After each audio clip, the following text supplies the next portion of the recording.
getting here. We're so excited that you made the effort to get out here. Maybe when somebody goes for a comfort break, you can steal a chair a little bit later. I didn't tell you that. I didn't say that. Right, so we're almost ready to go. Fantastic. Okay.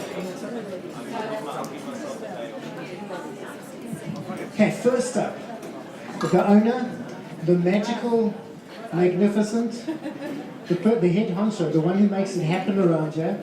Please, we can make a bit of noise here tonight. Please put your hands together. Help me welcome Debbie DeProy from Scoot.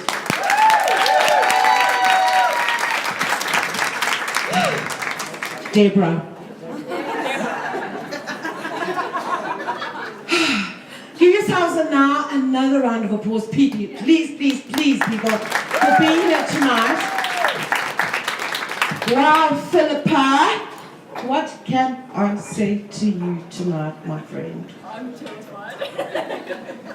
On behalf of Scoop's Theatre of Books, I'd like to welcome all of you here tonight. Please check into Scoop's. Get out your phones, check into Scoop's. It's the place to be tonight. The hottest bookshop in Johannesburg. Hands down, finished and klar.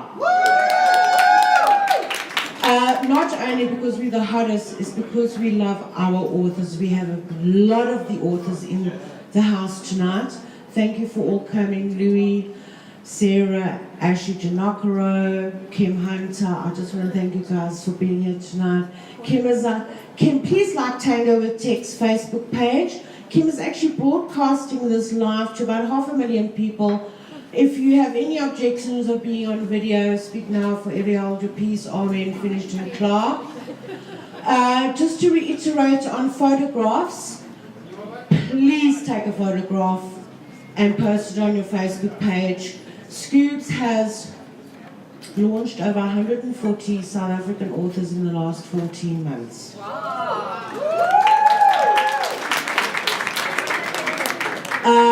And of course tonight is the newest one. Actually, Phil and I met over a year ago. And Paula Gruben's launch. And Paula, thank you for being here tonight. We actually met at Paula Gruben's launch. And she said she had a book.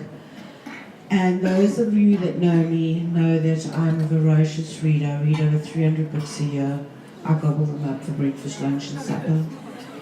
And I can't get enough of them, and I'm always moaning at them. Sarah Key, authors, come on, bring these books. We create celebrity authors in Scoops, and that's been the greatest joy for me. Besides building inner city libraries, rural libraries in Soweto, the authors have come on board for this. Check out our events page.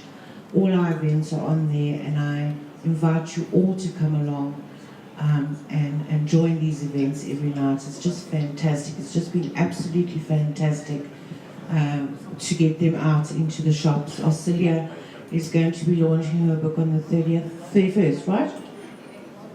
28th, beg your pardon. So please come in and support. And you guys obviously have got a book in your hand because you're not walking out here without a book. My security guards have been primed not to let you out the shop without a book in your hand, so I want a sold-out book launch tonight. I promised Phillipa that a year ago. When Phil bought me this book, when she told me about this book, it's so hard to write a book that is based on a true story. You know, when you are born, you're already starting to die. And that is just a fact. We talk about things like, I love you to death. We tell our children, I love you to death. We don't think about the words that we use. When you say, I remember my daughter getting her first hamster, and she took this little hamster and she loved it so much. Oh, mommy, I love Spooner so much, I love him to death. And the next minute she turned around and went, she burst out crying. I said, what's wrong, my child? The thing was dead. She hugged it to death. She loved it to death. And it traumatized her. She was about 6 years old. And we don't really think about that. We fear it. We fear death. Today is a very special day for Phillipa. She was loved to death. And it's in the book. And it really touched me that. I thought, wow, this woman has really gone deeply into the subject about love, about death. She's opened up her whole soul. And then along comes technology. I mean, I remember going on Facebook and thinking, wow, I don't want any of my old friends to find me, you know, so let me just see what this Facebook is all about first before I open up my soul.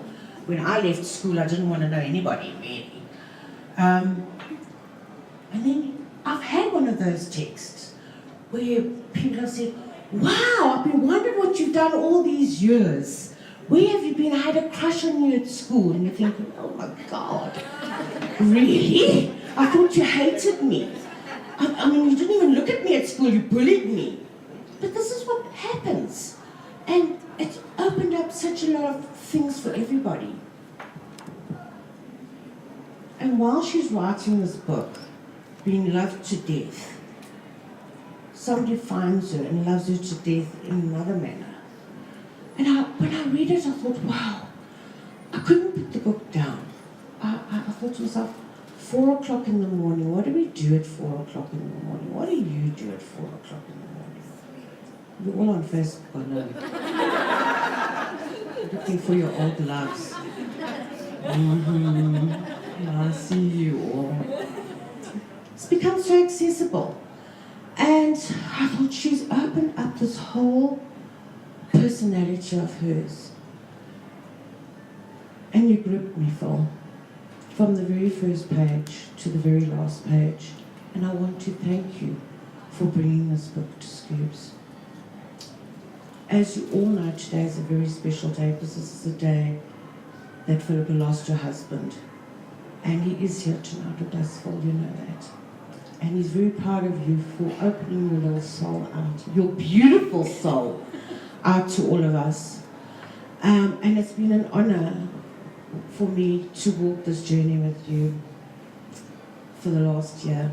Phillipa has attended our indie authors meetings. She has shared her journey. She's not only an author, she's an editor and ghostwriter. Watch this space. It's coming. The big one is coming. That's all I'm saying about that. And it's been an absolute pleasure to work with you, to have you in my life, and to have you as a friend, because that's what you've been to me. So I'd like you to put your hand together for the newest author at Scoobs, Miss Phillipa.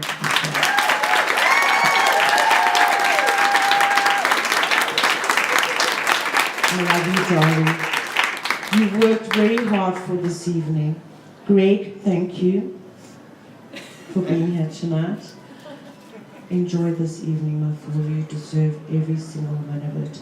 Thank you, everybody, for attending. Have a great evening.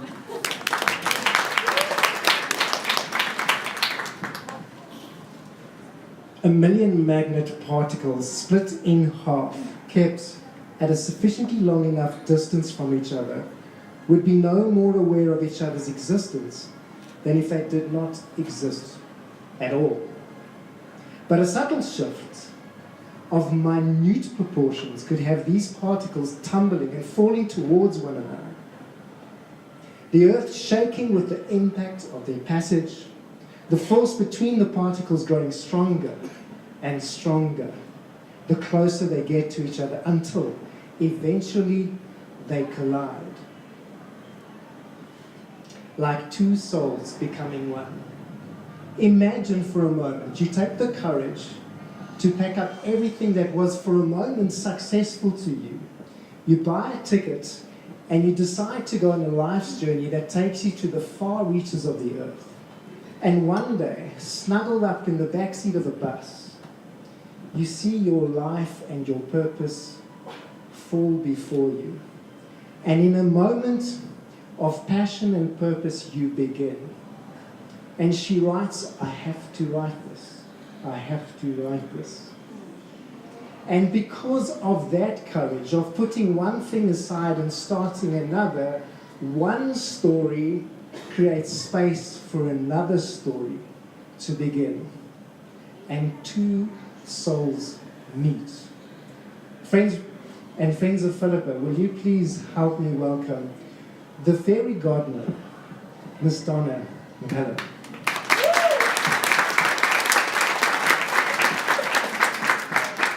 So it's my absolute honor and privilege to be here and to be here for you. Because when was it? 2008, 2009.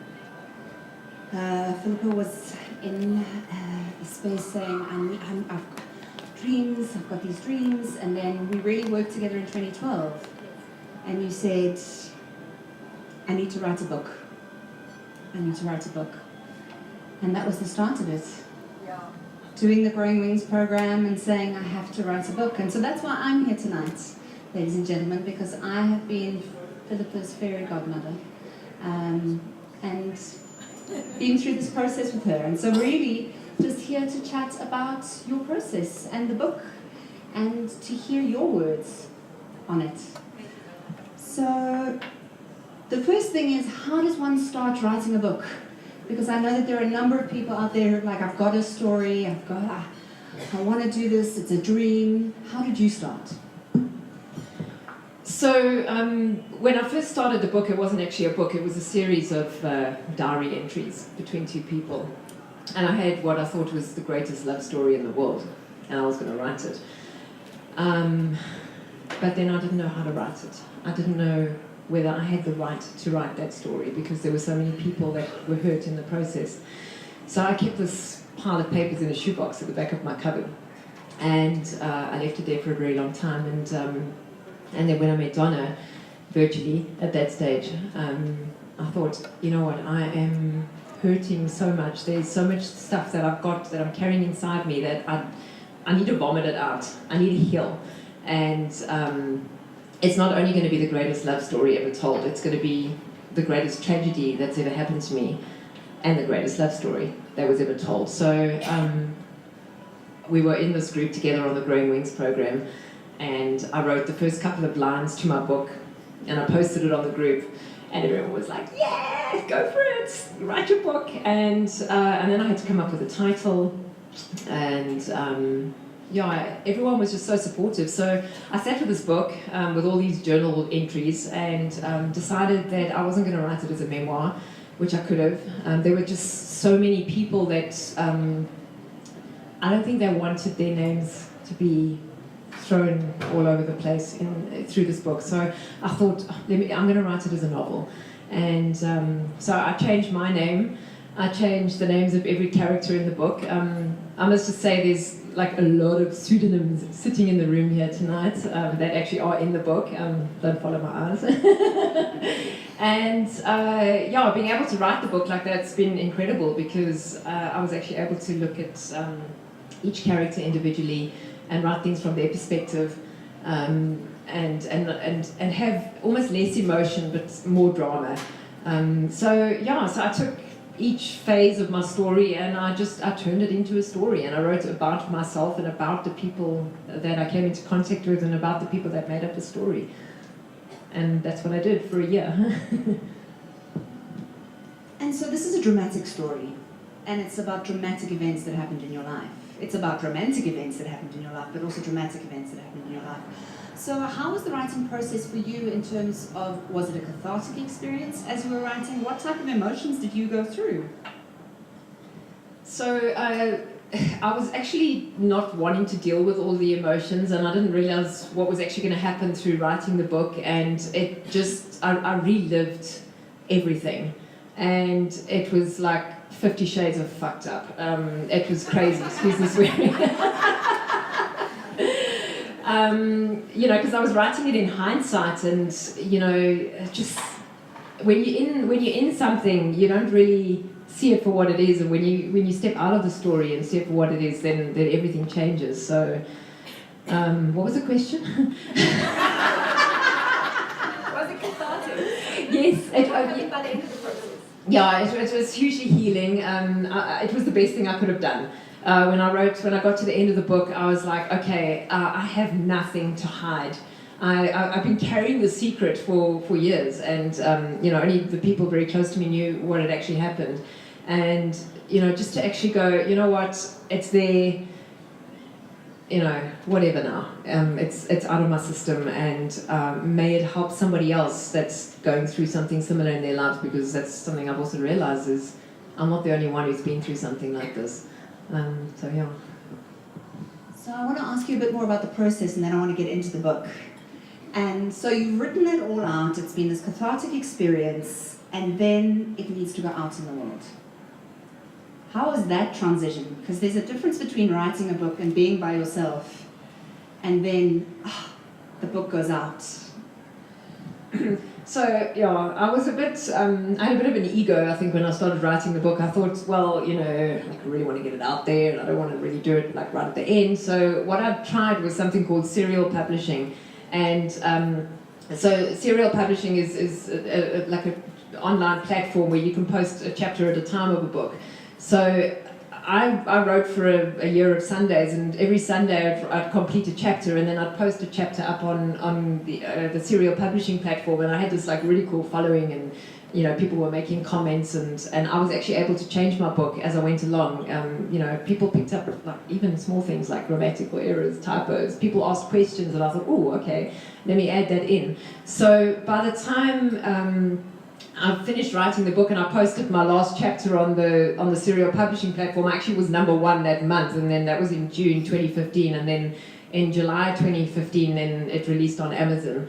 So I'd actually already experienced the journey of publishing before I actually got there, and I was really glad that I did it that way, because I got some really awesome feedback. Would you recommend it to other aspiring writers to do that? Yeah, definitely, if you want to test the waters. If you're an indie author, which for those who don't know what an indie author is, it means that you're not tied to any publisher, and you're self-publishing, then serial publishing is a great way to test the waters. I thoroughly enjoyed it, and there's lots of South African and international authors that do it. So yeah, why not? I mean, we have so much freedom as writers now compared to what we used to have years ago. Do it if you can, absolutely.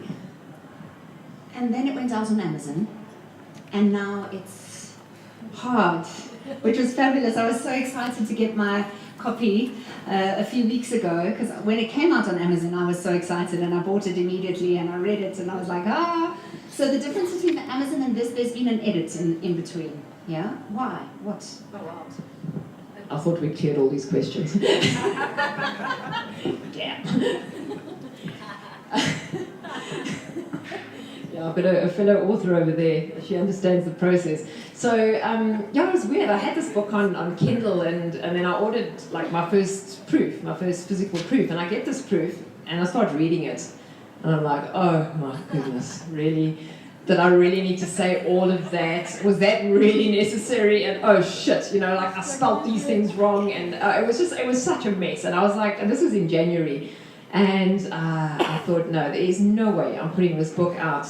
It's weird, when you have a physical book, it's got more value than when it's digital. I can't describe it. And it's almost like when you read a digital book, you skip over stuff.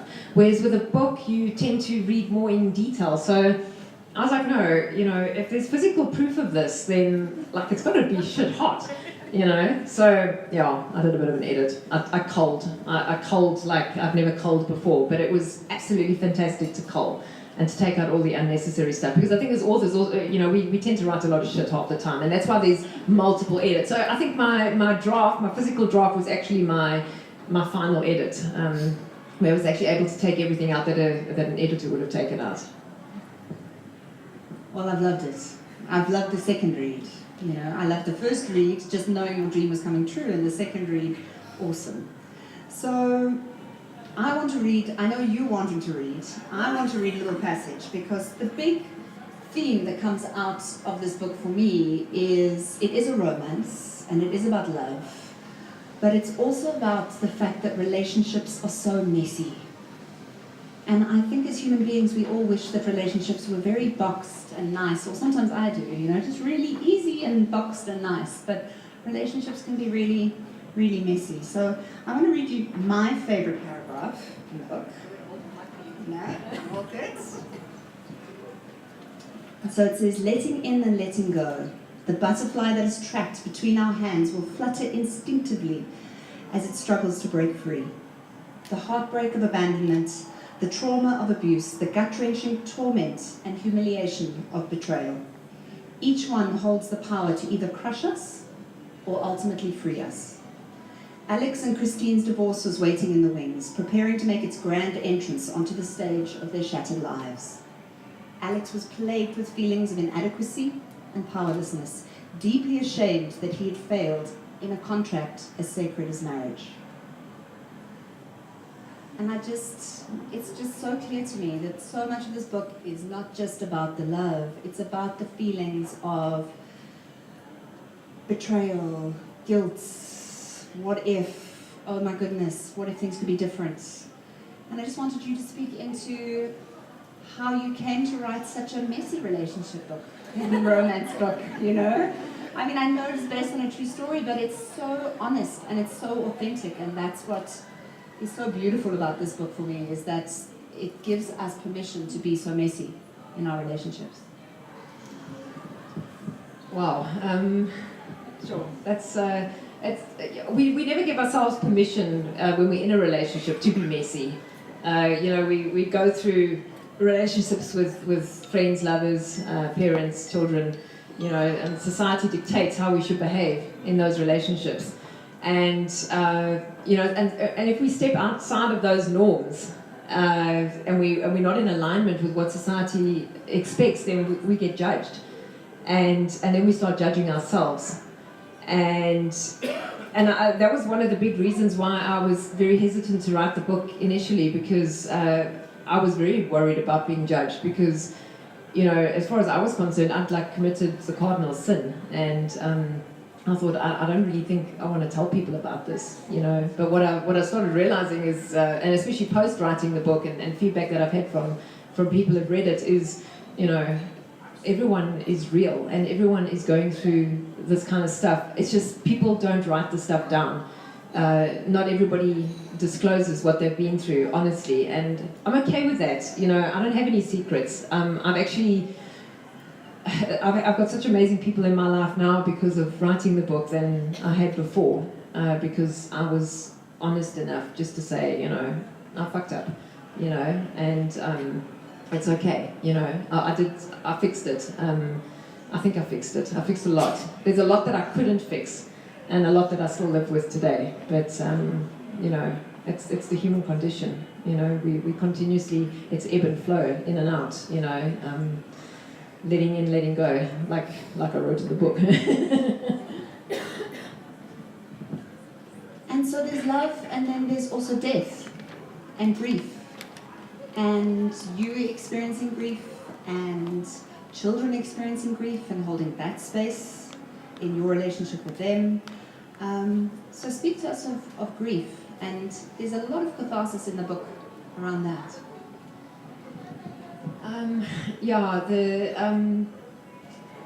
The thing with death, especially today with social media and our connected world that we live in, I mean, death is ubiquitous. It's everywhere we look. There's somebody dying. There's somebody close to us. There's somebody that we just heard of, someone famous. And if it's someone that's not close to us, we kind of feel sad for a little bit, and we talk to people about it, and like, oh, did you hear? And then it happens to us. And, it's one thing when someone has been, let's say someone's got a terminal disease and you've had a bit of time to get used to the idea of that person going, and you've had time to let them, to say goodbye, and you've had time to say the things that you want to say. But traumatic, tragic death, where somebody just gets wiped out of your world within, like they're there and then they're not, that's a different kind of death to have to deal with. And that's, I think, Donna and I were talking about it the other day, and she's just lost a friend, and, she's also going through the whole grieving experience. And when she lost her dad, you said it's 10 years later, am I right? You said 9 months later. 9 months, okay, sorry. 9 months later, she started grieving. And, the same things happened to me, and, I still grieve. I grieve today. Today is the 10th anniversary of his death, and, it's just something. I don't think we ever stop grieving when we lose someone tragically. I don't think we ever stop grieving when we lose someone irrespective. But you know, where it seems like that person's gone too soon, it's hard. There's so much that's, you know, I end up just looking up and talking to the sky, you know, and just like, I hope you can hear me, because I didn't get to say all those things. I didn't get to change anything. You know, there's a lot of things that I wish I'd done differently that night, and I didn't, and you know, that just led to its own sequence of events. So you know, and for children, you know, both my children are here tonight, and you know, it's the first time that they've been in a public environment where I'm discussing our lives, their lives, so openly. So out of respect for them, I'm not going to go into detail here, but it's been a very difficult road for them, and you know, we're very close as a family. You know, I'm their mom. There's no dad anymore, and you know, we love each other dearly. We respect each other dearly. We look out for each other. But death it's very real for us. You know, it's very raw. I mean, you know, we don't talk about it all the time because death is just, it's not a nice thing to talk about. You know, and we try and look at the happy memories before talking about the sad, you know, the consequences of what happened that day. Yeah. So you wanted to read some passages, and we want to hear you reading some passages. Which ones do you want me to read?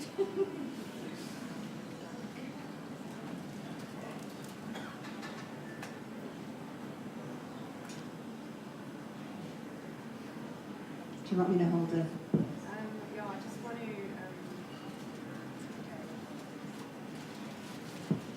to. Okay, so in this part of the book, Claudia, who's me in the book, she's writing a letter to. Don't worry about that. She's writing a letter to her in-laws because there was a lot of blame after their son died, and so I just wanted to just read that little bit about what I went through. And you know, I don't know if there's anybody sitting here today who's a parent who's lost a child. I cannot imagine what that must be like to go through. And I was just thinking about that and how they must be dealing with it. So I said this. Claudia carefully folded the letter and placed it inside an envelope. She wrote their name and address on the front. She wondered how they would react when they received it. Would they tear it up into a million little pieces, or would they take the time to read it for what it was worth? She could only hope that it would be the latter. She so desperately wanted to receive their forgiveness. She yearned to be released from the shackles of guilt and blame that they had forced her to wear for all these years. The coldness gnawed at her ankles and cut into her skin. She could hear the scraping of the chain as she dragged it behind her. Claudia thought about Gareth with so much sadness. She knew that she would always carry a piece of him with her, and after all, he'd been a huge part of her life for 15 years, and it would be impossible for her to simply erase him from her timeline. She thought back fondly to the times that they had laughed together and cried together. She thought about the mountains they had climbed together and the children they had raised together. Just as quickly as Gareth had entered her life, he disappeared from it, literally falling out of the visible world and vanishing. There had been no time for goodbyes. There had been no time for apologies. All that was left behind was an empty chair at an empty table, a lifetime of memories that could no longer be matched to a living, breathing soul. She thought about the emotions, the anger, the fear, and the hopelessness, everything that Gareth had endured in the hours before his untimely death, and then her role in it. She thought about Gareth's family and their shattered lives, and she prayed that they would find peace one day. But does one ever find peace when a child is wrenched from your life? Perhaps, like a vehicle on autopilot, one simply carries on. So, how beautiful in the book, asking for forgiveness, because also in relationship, it's not just about the relationship that you have with somebody else, it's also about, and certainly in marriage, society's expectations of you, your family's expectations of you, and certainly through this process in a relationship, and then in death and splitting out of that relationship, you had a lot of that pressure. Yeah, I did, and I mean, right up until today, you know, I felt very responsible for what happened, and I knew there was nothing I could do to change what happened. I asked for forgiveness. I never received it, but at least I felt that I asked for their forgiveness in the book, and if they ever read it one day, then hopefully that I might be forgiven. I think, but losing a child is it's something that no one deserves to ever go through. And I can almost understand that it must be difficult to forgive somebody who played a role in their child's death, even though it wasn't, it wasn't, yeah. Ish.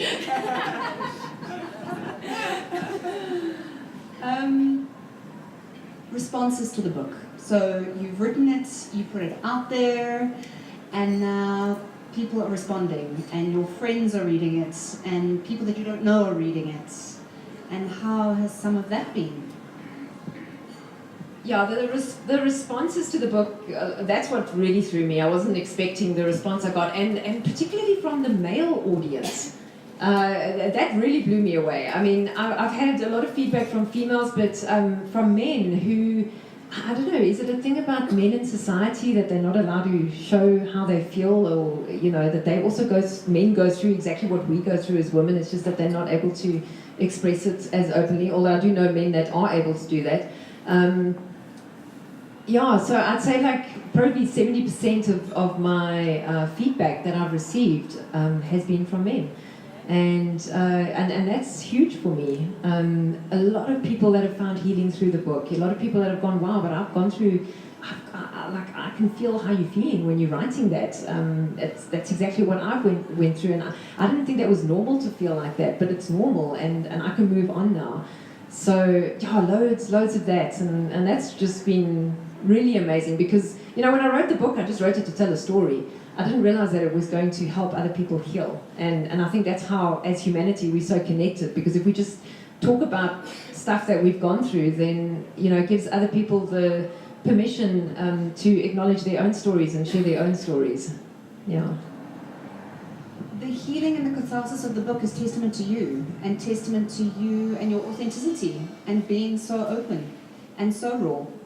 And for me, it's clear that many men have responded to it, because in the character of Alex in the book, it's so rounded, and it's such a rounded character. And also in the interaction that you have through Claudia's emails with Alex, a lot of emotional discussion is taking place. So it gives permission to people, women and men, to have that.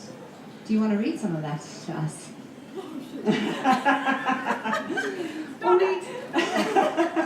Well, I know you wanted to read some. That part. Hang on. Have a coffee break. Well, read us what you want. Read us the next bit you wanted to read us. Wow. Yeah, it's difficult for me to read the conversations. I'm quite happy for them to stay in the book and not to have to actually read them. Perfect. Read us the... Okay.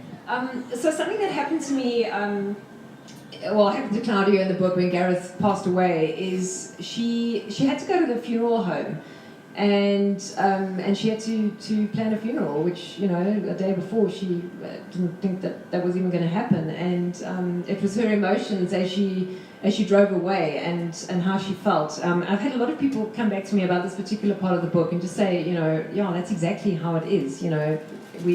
We look at other people and we don't realize what they're going through. So I said, Claudia got into her car and drove up the street. She waited momentarily at a traffic light, watching other people drive past. Some looking ahead, focused on the road, others laughing and chatting to each other in the car, some swerving around each other. It's amazing, she thought, how life just carries on. Everyone in some way is fighting their own battle, dealing with their own lives, and in that moment, people would have looked at her and been completely unaware of what her and her family were going through. Claudia wanted to get out of her car and put her hands in the air and scream out in pain, "Look at me, this is not a normal day for me. My husband has just died and you're driving around as if nothing has happened." She wondered how many other people were driving around in a similar zombie-like state, as if their lives too had been frozen in time and they were waiting for somebody to hit the play button again. Phew. Yeah. When you lose someone, you know that. There's like a numbness and a shockness, and you want the whole world to stop. You don't want the world to carry on. No. Yeah. No, I know that space. So you've written your first book, and it's out there, and all the responses are coming in, and it's selling beautifully. And what now? This sparks a whole more journey for you, right? So tell us about the more. So I don't know if I'll ever write another book of my own again. I felt that this was my story, and maybe I will. Maybe something will happen that I feel I can write again. But what started happening after I put my book out there is people started coming to me and saying, I can't write, but can you write my story for me? I also have had something happen in my life, and where's Tatu? I don't know where she's standing, but I'm busy writing her book now at the moment, and oh, there she is, my hero. Yeah, I mean, she's been through hell, and you know, when she was 15 years old, she was hit by a taxi and she was dragged 50 meters, and her body is disfigured because of it. And I mean, she was in a coma for 21 days, and you know, she was 15 years old. I mean, she was at the beginning of her life, and it's such an honor for me now, after being through my own tragedy. I understand what it feels like to have something happen to you that you just don't even have on the cards. You know, you're born one day and you think, oh no, I'm gonna, you know, like grow up a little girl and I'm gonna, like, whatever, you know, ride off into the sunset with my prince and, you know, have a castle. And, you know, we don't know what lies ahead in our lives. And those are the stories that I want to tell. So I've now become a ghostwriter, and it's for people who don't have time to write, or people who you know, just maybe aren't able to write. But I've got a way. I know I can take their story and turn it into something that other people will want to read. But it's such a blessing to be able to do something like this, and I'm truly honoured to have been gifted with my story so that I can help other people tell theirs. Beautiful. And how is that I mean, it's just your dream coming true and then helping other people do the same. It's so lovely. And how is that process of working with people? You know, because I've got, you know, my story to tell, but you know, how do you actually go through that? For me, it's a wonderful process, because, you know, when people share something that they've been through in their lives, you know, they just speak from the heart. And it just flows, and I just record everything they say, and I just ask a lot of questions, and you know, they say stuff that maybe they haven't said before. And you know, once I've spent a couple of days with them, then I take whatever I've recorded and I thread that together, and I write it as a book. And it's such a beautiful process. You know, like people who are actors and singers and, you know, or anybody who's got a craft, you know, it comes easily and it flows. And when you're doing something that comes easily to you, then that's when you know you're doing the right thing. So, you know, for some people, I think ghostwriting might be scary and they can't do it. But for me, it's a natural progression from what I'm doing, and I absolutely love it. And hope to make a huge career out of it, and live in Italy and you know, write books.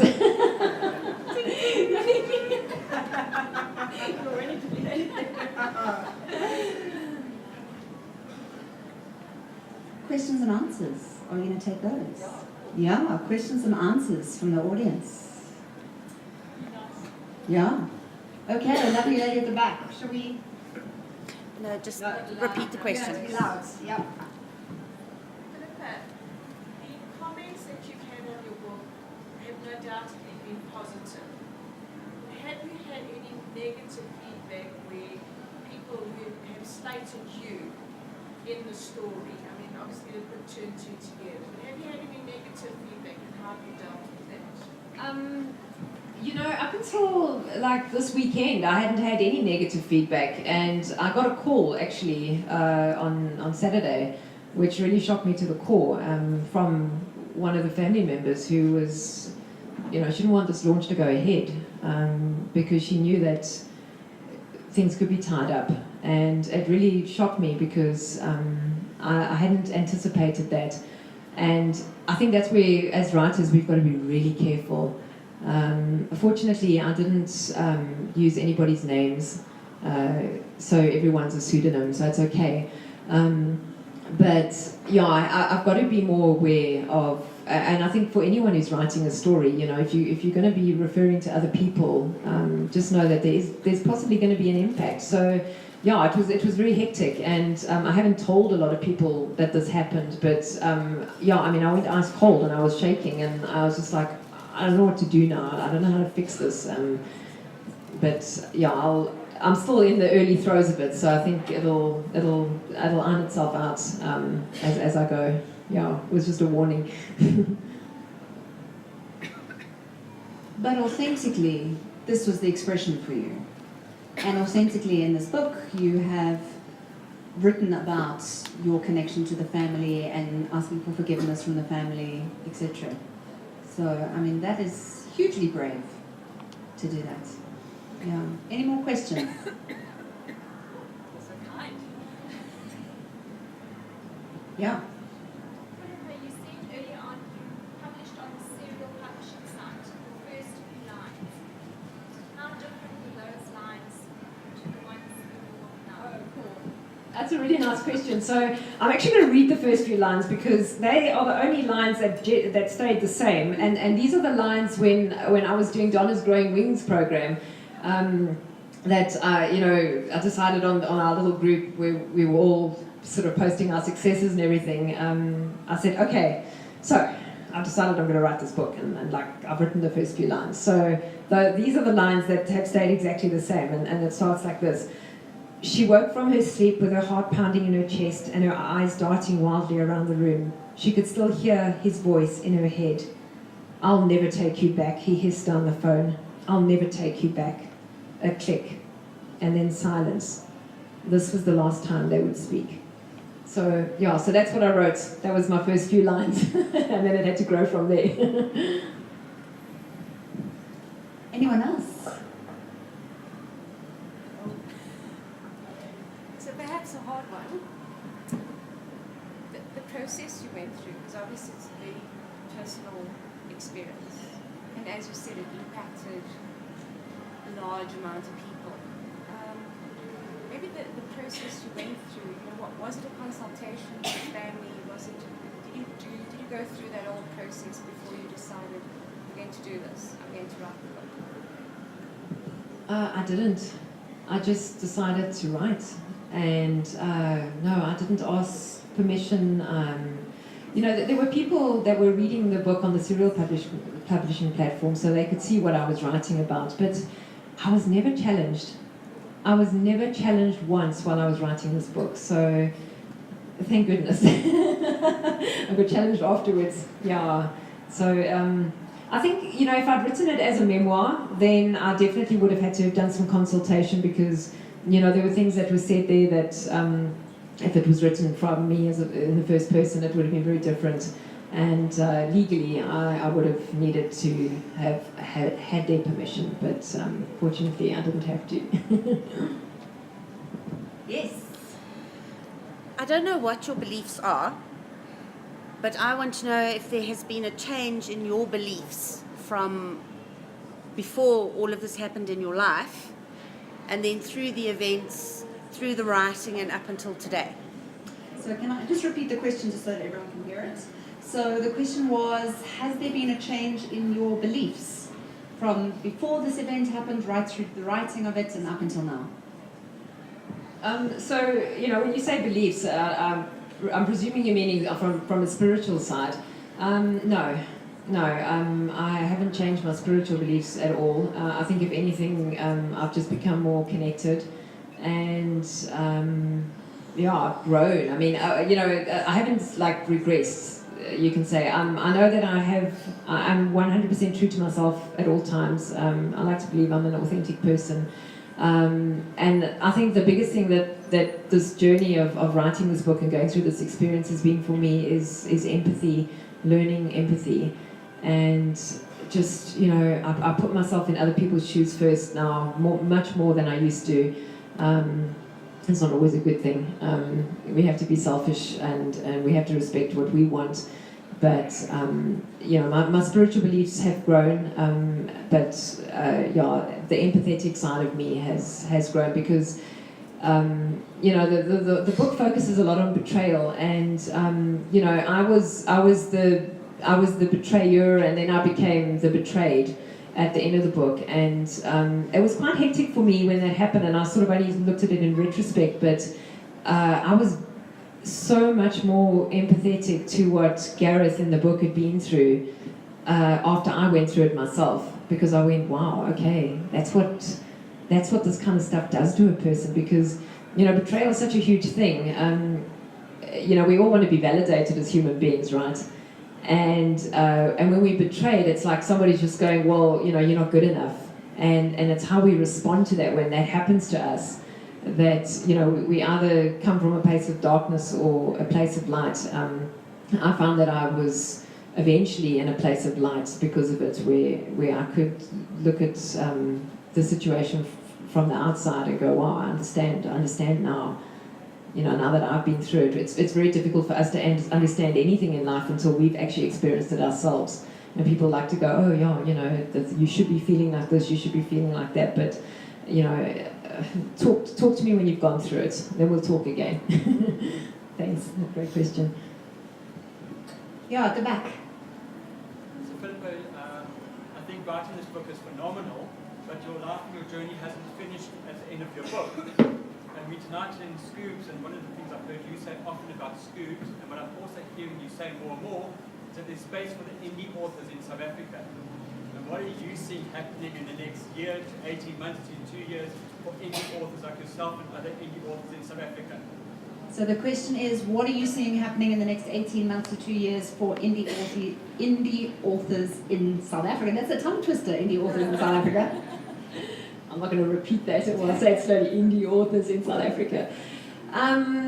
In South Africa and worldwide, I mean, there's such a growing trend towards, you know, it's okay to be an indie author. You don't need to be published with a publisher to be an author. So the beautiful thing about Scoops and Deborah is, and I don't know where she's disappeared to, but, you know, I really want to honor her tonight, because, you know, you go to, let's say, one of the bigger book chains. I'm not going to mention names or, you know, letters or, you know, but you know those people, right? It's like an M on the side, you know. You know, to get your book in with them, there's really strict requirements. You know, you have to have your own distributors, and, you know, the authors themselves actually end up, you know, if you are writing to make a living, it can become prohibitive. And then you get Debs, who will take books in from, you know, anyone that she feels has written something of value, and she will market the shit out of it. I mean, I can't believe what she's done with my book. So I think with platforms like this, I know that there are other bookshops that are doing exactly the same thing in South Africa, the smaller independent bookstores, but I think that if anybody's got a story inside them, you know, you don't need to wait 2 years for your manuscript to be accepted by a publisher anymore. You know, you can do it yourself, and there's bookshops like Scoops that will make sure that, you know, you get the exposure that you need. I mean, my book is a product of, you know, the reason why I published my book in paperback was because of Deborah, because I realized there was place for it. Otherwise I would have just stayed online. So, yeah, I've definitely got her to thank for that. So I wanted to ask you, at times when you were writing your book, did you ever get to a point where you thought, do I carry on? How do I carry on? And when you get to whether it was writer's block or perhaps an emotional block to continue, what propelled you forward, and where did you draw your strength from to keep going? Okay. I'm going to repeat the question, but I see a number of people nodding to your question as you're asking it, and I'm nodding to your question as well. So the question was, when you come to writer's block or emotional block or some kind of block in the process of writing, how do you actually get through it? Well, like I said before, I needed to vomit the story out of me, so I didn't really have writer's block as such, but there were times when I was writing the book where I had emotions that I was dealing with, but there was no particular part of the story that could accurately reflect that. So fortunately, writing the book as a work of fiction, I was able to sort of not really make some stuff up, but I mean, I was actually able to, because I had that block, because I didn't know how to express myself, I thought, okay, well, let me write a chapter based on something that I was terrified of. And there's one chapter in my book where my boys are going off on a school camp, and I had this morbid fear of, after having lost Gareth in the book, that I was just going to have people taken away from me left, right and centre. And they were, so I was always worried about them, but I didn't have a specific moment that I could actually write about, that really happened. So I wrote this chapter in the book about the boys getting on a bus and going off on a camp, and how eventually I raced after the bus and went with them to the camp, and I drove away when I knew they were safe. So I think that's the nice thing about being able to take something that's actually happened to you and turn it into a story, because you can make up the scenes, but the message is still there, because even though it never actually happened, I was going through this every single day with this fear of something happening to one of the people that were close to me. Other questions?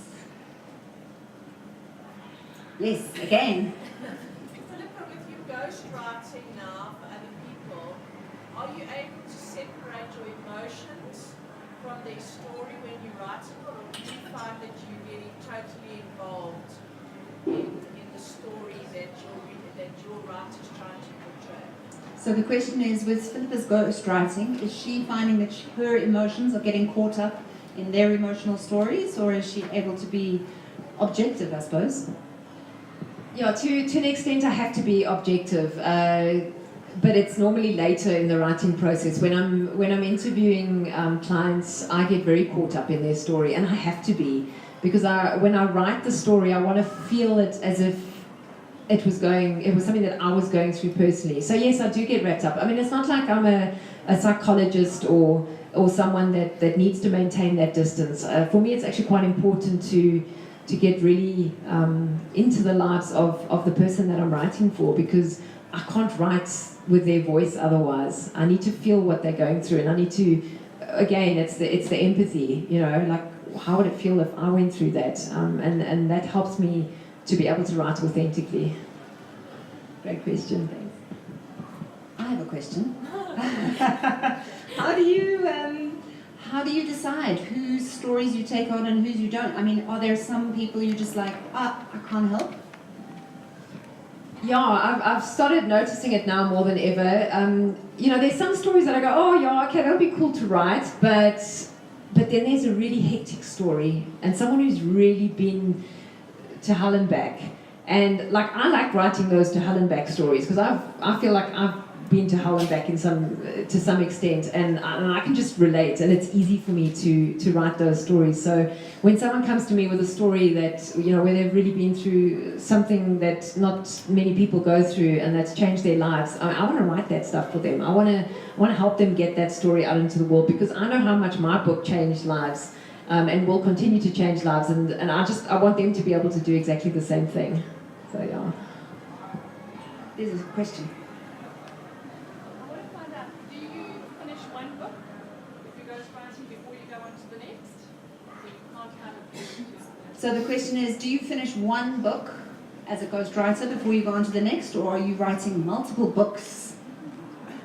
No, I may be a woman, but I'm a lousy multitasker. So, yeah. So when I take on a book, then it's got my undivided attention, and I focus solely on that. I won't write anybody else's work while I'm focusing on a particular story. I also don't want stuff to get skewed. And yeah, it's a very emotional process writing a book. So I want to have all my emotion in that book with that theme only, and not be focused on another story. So yeah, so it does take a long time to go between one client and the next, but yeah, I'm more comfortable with that. I don't know how other ghostwriters do it, if they can write more than one book at a time, but I definitely can't.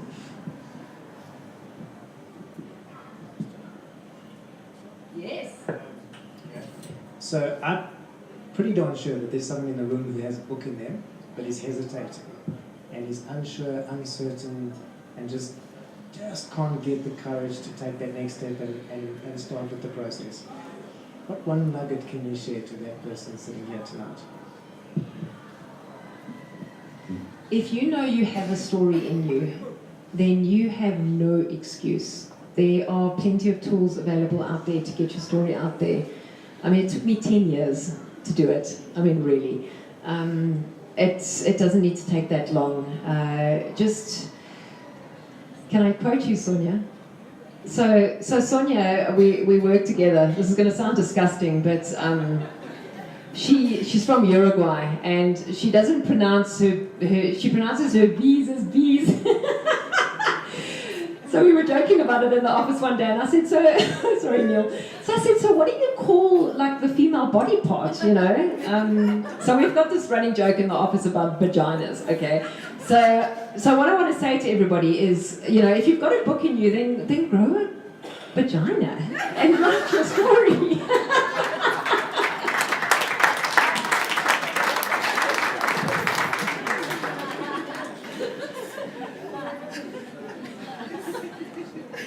I think we've got to end it there. How do you top that? You don't.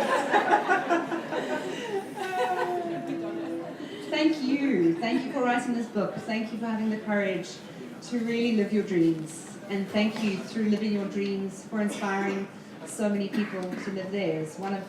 So my big dream as a fairy godmother has always been to touch, move, and inspire 1 million people so that they live their dreams and achieve their goals, and so that they are each inspiring 1,000 people to do the same. And I'm so delighted and honored to have you as one of my 1 in a million. So thank you.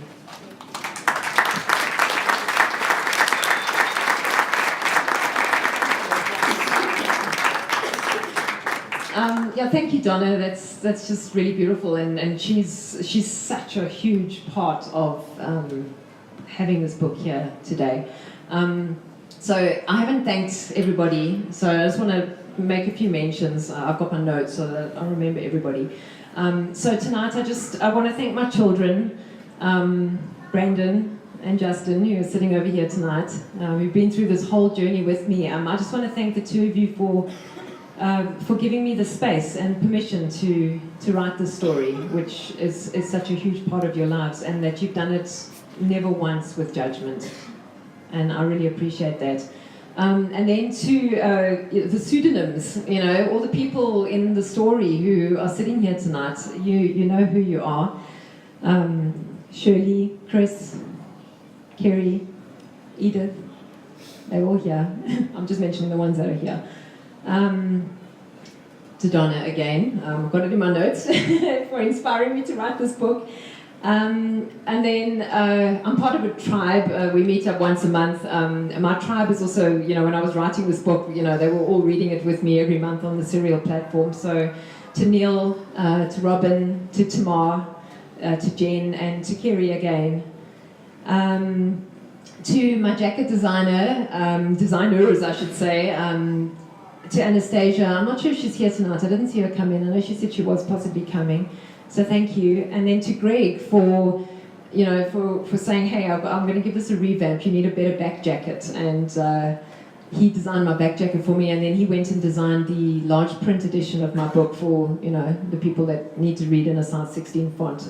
It's really, really cool jacket. And he did all my marketing collateral as well, which I'm deeply grateful for. The bookmarks that you have here tonight are all his work. And then to my proofreaders and my grammar Nazis, you know, we all need them while we're writing a book. And they're all sitting here tonight. So Lydia in the back, Chris, where are you? I don't know where she's sitting. and Sonia. And if you ever need a proofreader, I promise you, when I gave, and now Sonia's the vagina chick, when I gave Sonia a copy of my book, one of the printed copies, she came back to me after the weekend and she said, there's a few mistakes in your book. And I was like, no man, I've like picked up everything. And what I realized is get someone who doesn't speak English as their first language to read your book, because they will see those mistakes. I mean, it was crazy what she noticed. I was so embarrassed. And I work with her, and I'm always ripping her off about the way she speaks and her errors, and she was like, well, I've got no excuse now. To Deborah, wherever you are, thank you for holding this. There you are. I can even see you with my bad eyes. Thank you for hosting this amazing event for me, for giving me the space to share my book with everybody. I'm so grateful to you. You've been such an integral part of my journey, and I don't think I'll ever stop thanking you. And we are watching the space for the big one. And everybody at Scoobs as well. And then to everybody here, my readers and my readers to be, and everybody that supported me on my journey, guys, like seriously, to sit here and wow, I mean, I just want to look at everybody and just wow, this is huge. I mean, I never thought that I'd be sitting here in a place like this with all these people that I love and care about and who shared my journey with me. So yeah, just huge thanks to each and every single one of you. I mean, it's amazing how many people came tonight. Thank you. And to the universe for guiding me here tonight. Huge thanks to my angels, my everything. And the last thanks is, and he's not here tonight, but I just want to thank Grant. This book started with him, and tonight is in his honor. I don't think when we met each other, back in the day, before we had our children, that I ever thought I'd be sitting here talking about something that he had such a big role to play in. So, just thank you for giving me the story, Grant. I'm sure you're here, and I love you very much. Thank you, everybody. Thank you for being here tonight.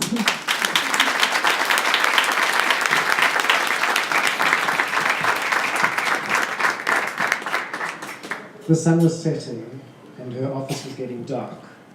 She thought about serving dinner, but she felt sick to the stomach. She looked up as Kyle walked through the office.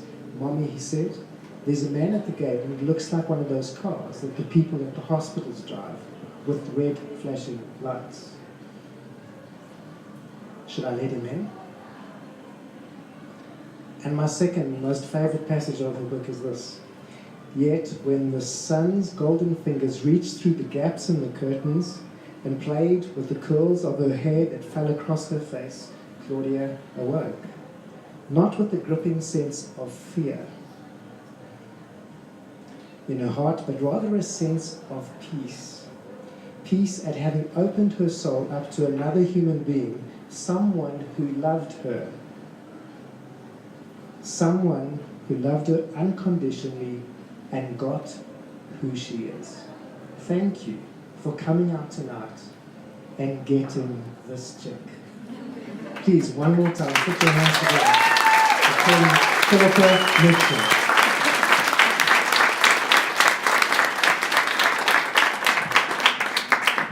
Oh, the things that you forget to say when you're thanking people. Robin, thank you for just showing up tonight and being the MC. And somebody that I also forgot to thank was Justin, who played the piano earlier. He's been teaching himself how to play piano on YouTube. And so we struck a deal tonight so that he was going to play piano in exchange for a concert ticket. So I think he did damn well.